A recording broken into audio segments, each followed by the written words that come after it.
नमस्कार रसिक प्रेक्षक हो, महामुंबई काव्य सुगंध या उपक्रमामध्ये मी डॉक्टर आशा विजय कोकणे आपणा सर्वांचं मनपूर्वक स्वागत करते। राष्ट्रीय व आंतरराष्ट्रीय पुरस्कार विजेते सुप्रसिद्ध लेखक, कवी तसेच साहित्यिक डॉक्टर विजय कोकणे यांच्या काव्यसुरभी मालिकेतील त्यांच्या कॉलेज विश्व एक प्रवास या काव्यसंग्रहातील एक कविता मी आपणासमोर सादर करते। कवितेचे शीर्षक आहे माणूस। स्वतः उपाशी राहून स्वतःच्या भाकरीतील अर्धी भाकर जो दुसऱ्याला देतो तो म्हणजे माणूस। देवपण येणं सोपं असतं, पण माणूस होणं तेवढंच अवघड असतं। यावर त्यांची कविता आधारित आहे, ती म्हणजे माणूस।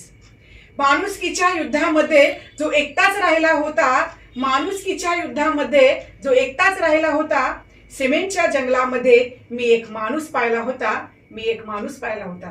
काय आश्चर्य, इथे केवढी आहे माणसांची गर्दी, पण माणूस मात्र दिसत नाही। माणुसकीच्या व्याख्येमध्ये माणूस स्वतःच बसत नाही। भ्रष्टाचाराचे विष जणू तो घोळून प्यायला होता, भ्रष्टाचाराचे विष जणू तो घोळून प्यायला होता। सिमेंटच्या जंगलामध्ये मी एक माणूस पाहिला होता, मी एक माणूस पाहिला होता।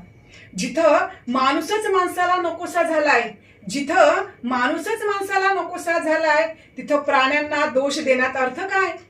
कुत्रे भाकरीसाठी भांडतात, गाढवे छेडल्यावर लाथा मारतात, यापेक्षा का माणसाचा दर्जा खाली राहिला होता?